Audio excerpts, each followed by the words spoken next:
Vinyl halide and haloarene almost inert. क्या बोल रहा है? विनाइल हैलाइड, विनाइल हैलाइड मतलब आपका कार्बन क्या हो रहा है? sp2 हाइब्रिडाइज हो रहा है। जैसे ये वाला आपका CH2 डबल बॉन्ड CH, यहाँ पर X है, ये वाला कार्बन क्या है आपका? sp2 हाइब्रिडाइज, इसको हम लोग क्या बोलता हूँ? Vinyl, vinyl halide. तो विनाइल हैलाइड और एराइल हैलाइड, एराइल हैलाइड मतलब आपका क्लोरोबेंजीन, ब्रोमोबेंजीन, आयोडोबेंजीन, क्लोरोबेंजीन, ये वाला आपका एराइल हैलाइड हो रहा है। यहाँ पर भी X, ये वाला कार्बन भी आपका sp2 हाइब्रिडाइज्ड है। वहां पर जब मैकेनिज्म बोल रहा था, वहां पर आपका हाइब्रिडाइजेशन क्या दिखाया था? sp3 दिखाया था। तो sp2 होने से आपका ऐसे पाई बॉन्ड आ रहा है, तो पाई बॉन्ड जब आएगा वो क्या हो जाएगा? केमिकली इनर्ट हो जाएगा। यही बोला हूं मैं। तो अभी इसका एक्सप्लेनेशन आपका क्या होगा?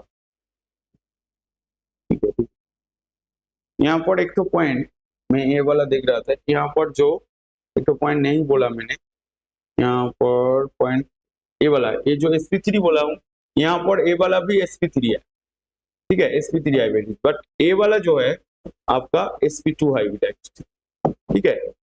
ए वाला मिस कर गया था, वो बैक पेज में चला गया, वहां से ही एक्सप्लेन कर दिया। तो मतलब बेसिकली क्या हुआ? SN2 रिएक्शन का आपका ट्रांजिशन स्टेट क्या है? sp2 hybridised. रिएक्टेंट जब न्यूक्लियोफिलिक बैकसाइड अटैक कर रहा है sp3 हाइब्रिडाइज्ड है, और प्रोडक्ट जब फॉर्म हो रहा है फिर से sp2 में आ रहा है। आया समझ में? ये वाला आपका यहाँ पर बोलने भूल गया था, तो जो भी है याद है। तो यहाँ पर आपका एराइल और विनाइल हैलाइड SN2 रिएक्शन क्या हो रहा है? इनर्ट हो रहा है। मतलब एराइल और vinyl halide and aryl halide are almost inert in SN2 reaction due to क्या बोला है? Due to stability acquired them the via resonance. Due to आप ऐसा वर्ड लिख पाएंगे, due to resonance presence of क्या? partial double bond character।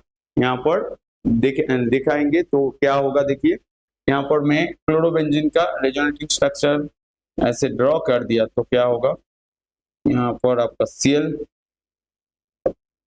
Resonating structure में draw कर रहा हूँ, यहाँ पर डबल बॉन्ड है, ए वाला खुल रहा है।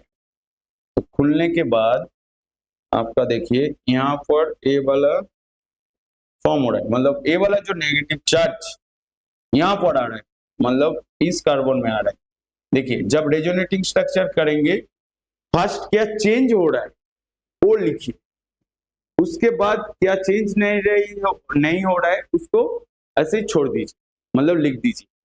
तो मतलब यहाँ पर ए वाला नेगेटिव चार्ज इस कार्बन में आ रहा है, और यहाँ पर आपका डबल बॉन्ड फॉर्म हो रहा है, तो हो गया। तो ए वाला नेगेटिव चार्ज चला गया, मतलब यहाँ पर क्या हो रहा है? डेफिशिएंट हो रहा है। जैसे मैं बोल के लिख रहा हूँ, सेम आप भी ऐसे बोल के लिखिए। क्या हो रहा है? यहाँ पर आपका 3 ठो लोन पेयर है, तीन ठो लोन पेयर से एक ठो लोन पेयर बॉन्ड फॉर्म कर रहा है, मतलब CX बॉन्ड फॉर्म कर रहा है। यहाँ पर ये जो दूसरा बॉन्ड यहाँ पर आ रहा है, बेसिकली क्या हो रहा है? ए वाला जो लोन पेयर इलेक्ट्रॉन है यहाँ पर आ रहा है, मतलब इस कार्बन में आ रहा है, तो ये वाला हो गया।